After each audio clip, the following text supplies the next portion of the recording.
एक छोटे से गांव में पायल नाम की एक लड़की रहती थी।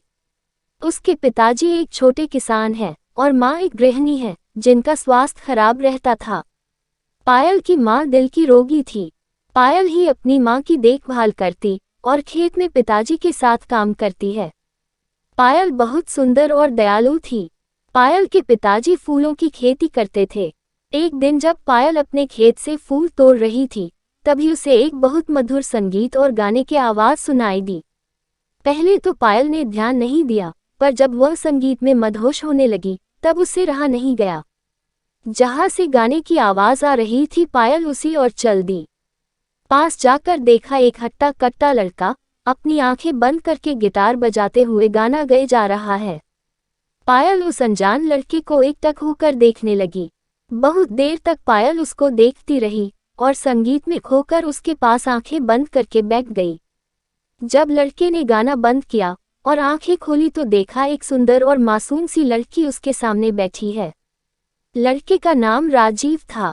राजीव ने पूछा, कौन हो तुम? पायल एकदम से चौंक गई और कुछ न बोल पाई। धीरे धीरे दोनों ने बात करना शुरू किया। पायल ने राजीव के गाने की तारीफ की और राजीव ने उसकी सुंदरता की। राजीव पड़ोस के ही गांव का लड़का था जिसको संगीत में बहुत रुचि थी, पर घरवालों के कहने पर वह शहर में पढ़ाई करने गया था और नौकरी न मिलने की वजह से गांव वापस आया था। उस दिन दोनों बैठकर घंटों बातें करते रहे और दोस्त बन गए।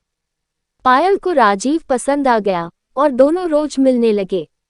बहुत कम समय में दोनों एक दूसरे के प्यार में पड़ गए। पायल को अपनी किस्मत में पाकर राजीव खुश रहने लगा, पर उसकी यह खुशी ज्यादा दिन की नहीं थी। एक दिन पायल के पिता ने दोनों को एक साथ पकड़ लिया और राजीव को दोबारा उनके गांव में आने से रोक दिया। पायल ने अपने पिता को समझने की कोशिश की, पर उसके पिता एक गाने वाले के सख्त खिलाफ थे। जब पायल की मां को ये पता चला तो उनकी तबीयत और बिगड़ गई। इस बात से परेशान होकर पायल ने राजीव से फोन पर भी बात करना बंद कर दिया।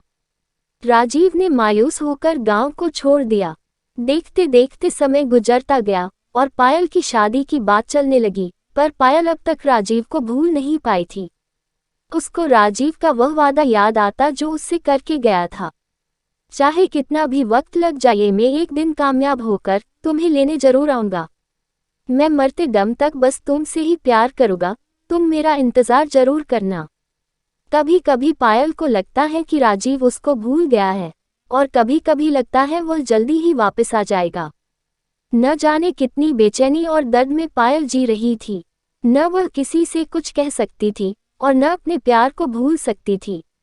एक दिन एक लंबी सी गाड़ी उसके घर के बाहर रुकी, जिसके पीछे गांव के बच्चे दौड़ रहे थे। इससे पहले गांव में इतनी महंगी गाड़ी कभी नहीं आई थी। गाड़ी देखकर ही मोहल्ले के सभी लोग जमा हो गए। आराम से घर के गेट खोलते हुए जैसे ही राजीव अंदर पहुंचा, पायल ने देखते ही उसे दौड़कर गले लगा लिया। राजीव और पायल दोनों गले लगकर रोने लगे। दोनों एक दूसरे के प्यार को महसूस कर रहे थे। दोनों के मन से सारी शंकाएं दूर हो गई और दोनों का प्यार वक्त के साथ बढ़ता गया। पायल के पापा से राजीव ने उसका हाथ मांगा और पायल की मां का इलाज बड़े शहर में करने का वादा किया।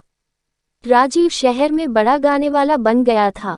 उसके गाने टीवी पर आने लगे थे। आज उसके पास वह सब कुछ था जिसको पायल के पिता ने कभी देखा तक न था। उसके पास शहर में कई बंगले और कारें थी। पायल के पिता इस बार राजीव को मना नहीं कर पाए और दोनों के प्यार को देखकर झुक गए और दोनों की शादी धूमधाम से करा दी। पायल और राजीव ने अपना पूरा जीवन खुशी खुशी बिताने लगा और जब वह शहर से बोर हो जाते तब वही उस खेत के पास आते जहां वह पहली बार मिले थे। राजीव गाना गाता और पायल उसकी बाहों में संगीत का आनंद लेती। दोनों ने धरती पर ही स्वर्ग का आनंद लिया।